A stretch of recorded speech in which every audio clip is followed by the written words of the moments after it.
Hi everyone, welcome back to this week's Admiration on what I think might be the first official day of spring, although it's raining a lot outside my window and doesn't feel particularly spring-like today. Just quick introductions. I'm Kim Malcolm. I look after the ad solutions here at Zappi and how we develop them and how we evolve them to better help customers create great advertising.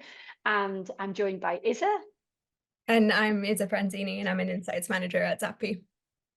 Excellent. And this week we are super excited because we have taken a look at an ad that Isa and I both stumbled across independently during last week and decided we were desperate to talk about it almost regardless of the results, right?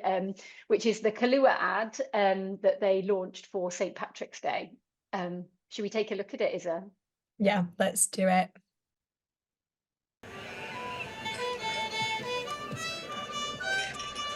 Arthur, a glass of the usual.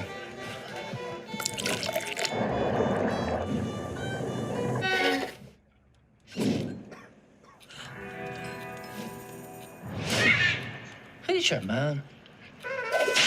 What's wrong with you? You've never seen a lad sip an espresso martini on St. Patrick's Day?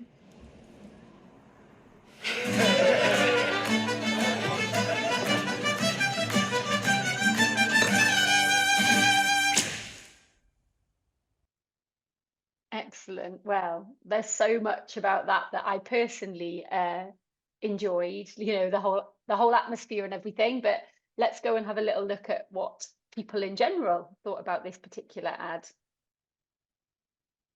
So these are the top line results on our diagnosis. So we can see the sales impact score there and the brand impact score as well.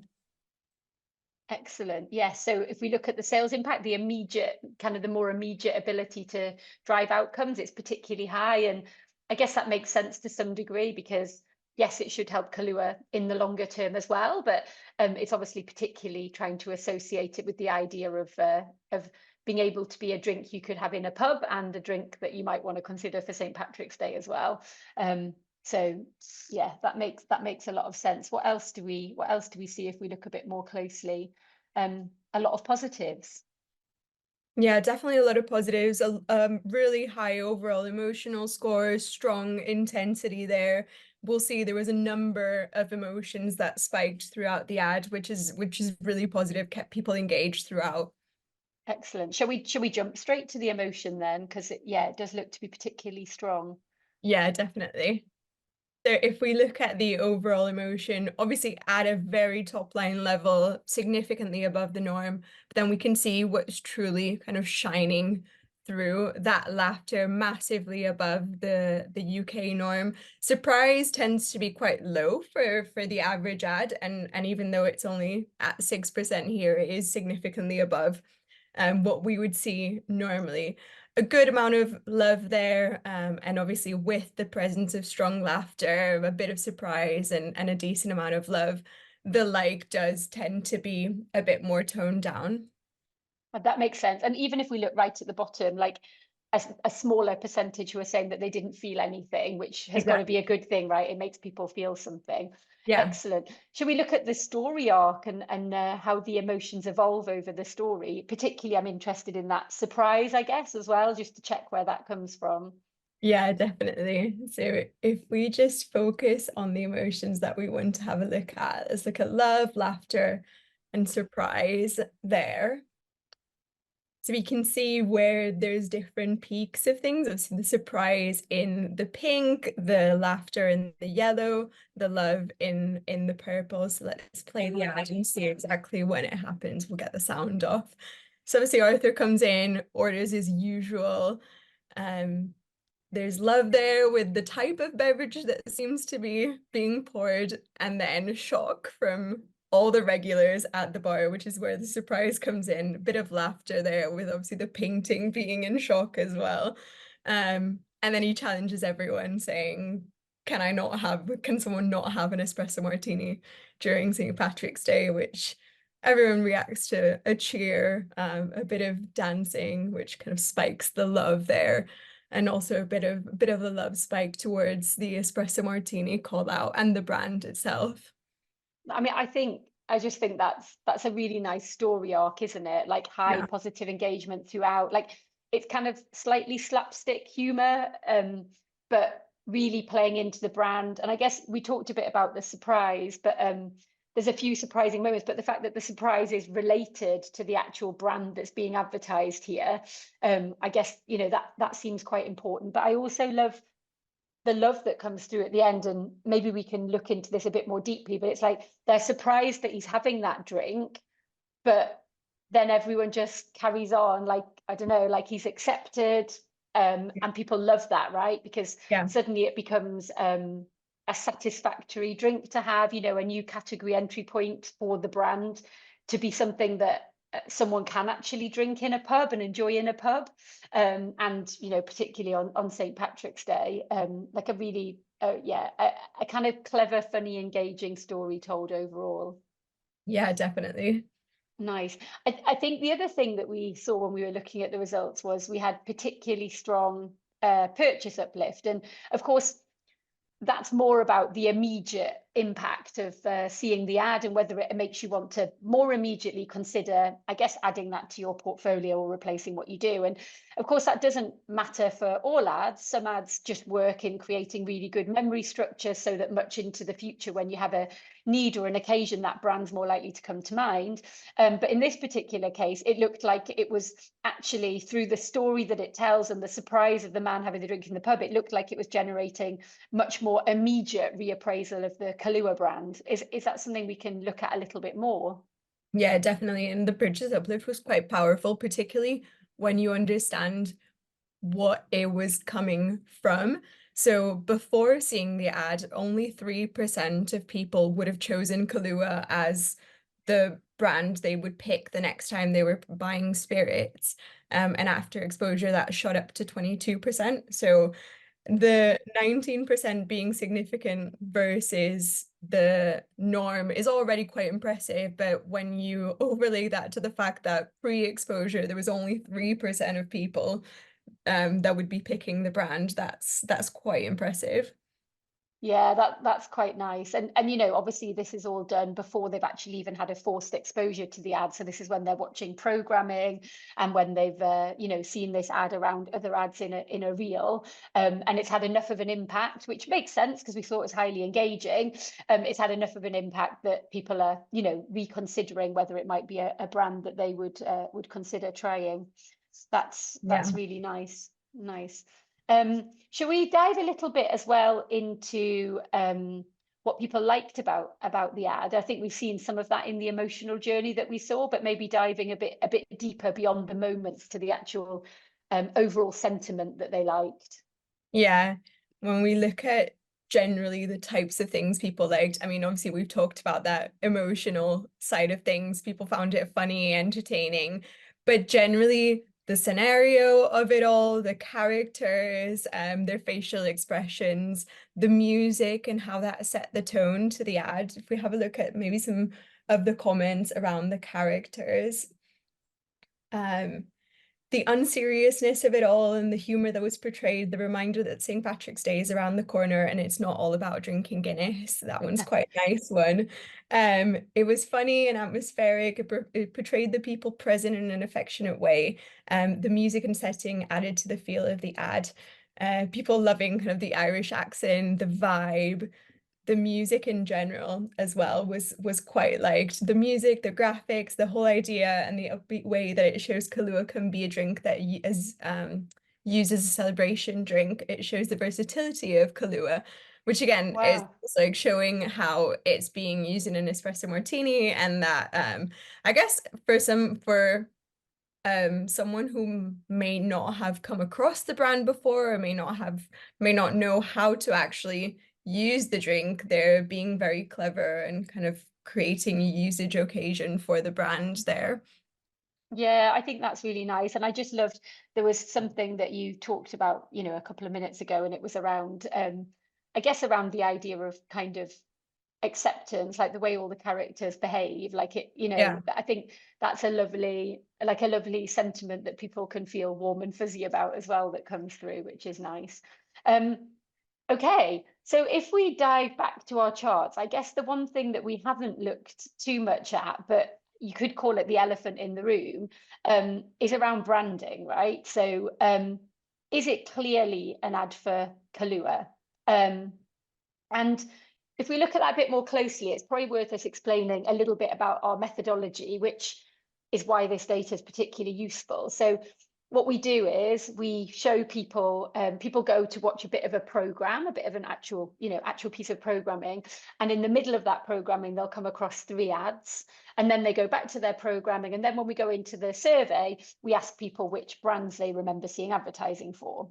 So I guess it's a pretty good reflection of whether people in the real life environment with some of the clutter that goes on around it are actually likely to take out the brand. Now, there was a lot of cues in that ad, of course, that were playing on the idea that it looked like Guinness, but it wasn't Guinness. And I guess there's some kind of risk that comes with that. But I think what we're showing here is we had 50% of people who were able to state that they'd seen a Kahlua ad out of the 3 ads they'd seen alongside 2 others. That's obviously lower than we'd see for an average ad. But we've also got 10% talking about espresso martini, which is interesting because I think you just talked about that, Isa, but the ad almost helps people see how you use Kahlua in a positive drink experience that they may not have thought of before. So it's not really surprising that some people have talked about espresso martini rather than Kahlua. And actually, if they order an espresso martini in a bar, it's probably going to be made with Kahlua, right? And reinforce that kind of occasion. The concern about Guinness is interesting. Now, 7% of people, so not huge, but 7% of people took out that it was a Guinness ad. And I guess with those distinctive assets like deliberately being played on and the toucan and whatever, I guess there was always going to be a potential risk around that. And it was about weighing up that kind of risk versus the kind of reward that they might get by using this clever scenario. And I mean, my perspective on that is, 7% wouldn't be ideal if you were a direct competitor with Guinness. If you were literally competing much more directly than they are, I guess that would perhaps be more problematic. But with Kahlua being a smaller brand, not being considered quite so much, and actually using this to broaden, I guess what I'd say, the category entry point. So not just making the Kahlua brand salient, but helping people see when they might want to consider it and how they might use it, and using some of Guinness for some fun along that way. It feels like it's probably done so much for the brand in the way they've advertised it that this was a worthwhile gamble, I guess. And we shouldn't say it was a gamble because I'm sure it was very intentional, but worthwhile having a play with. What's your take on that? Do you agree or disagree? Or I definitely agree. I think, I mean, the ad was so unique and distinctive, and perhaps if they hadn't made that comparison to Guinness, which is the absolute reigning beverage during St. Patrick's Day, it wouldn't have been as impactful as it actually is. So that little bit of misattribution to the Guinness brand is actually a risk, if we want to call it that, I think massively paid off for them. It made the ad entertaining. I guess it challenged the norm for the holiday or the special day of St. Patrick's Day, because everyone is almost expected to drink stout during the day. The thought of drinking anything else might be bizarre, but obviously Kahlua has come in and said it's actually okay if you don't like stout and you want to drink something else. Yeah, that's really important, and it's another I guess challenging the status quo, which is what makes this clever. They challenge the status quo, but they also show that acceptance, which is what we've been talking about a lot, that it's okay. And when we were reflecting on that, we thought about a few other brands, didn't we, that kind of challenge that status quo and how it can be a useful thing for you to think about as an advertiser. Am I following what's expected for the category, or am I challenging the status quo in some way? And these are some of the examples that just immediately came to mind when Isa and I were thinking about this particular ad. Top left, Liquid Death, I guess, like almost the ultimate in challenging the status quo. Like, it's called liquid death, and yet it's the healthiest drink on the planet. It's water. It comes in a can because they want to look after the environment, like all water comes in bottles. I heard about the fact that, you know, people would never pay for a drink of water in a pub, right? You just ask for a glass of water. But suddenly, because of them challenging the status quo and having such a distinctive brand with so much humor and interest related to it, people actually were choosing to pay money for basically water in a can by Liquid Death because it's a good conversation starter, it makes them look cool and they can join in. So I think that's a really good example. Brewdog we put up here, you know, the kind of anti-marketing, bit more irreverent. We'll not go into that one too much. The bottom left one, which you might not recognize, but Airbnb, they had to challenge the whole status quo around travel, right? You know, people stayed in hotels or people stayed in certain kinds of accommodation. The idea of staying in someone's house or having a stranger in your house is like quite a surprise when they first came along, but they've almost kept that going to today. This ad on the bottom left was one that I happened to see at the weekend, where they show that basically if you're staying in a hotel room, then when your kid goes to bed, you go to bed. And it's like a pain point, right?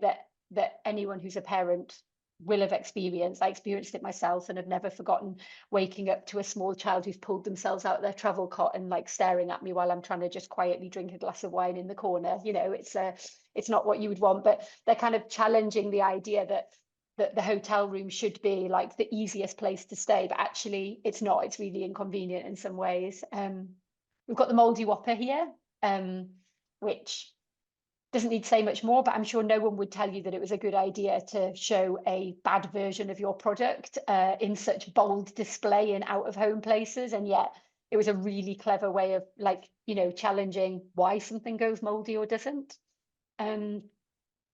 Top right, we only put this one in, right, to show that normally challenging the status quo is what small brands do, but it can also work for big brands and category leaders. You know, Dove there, like, really changing this stereotype of like beauty products focusing on glamorous, whatever perfect means, perfect looking women. There's no such thing, of course, which is why I'm saying perfect, but really challenging that.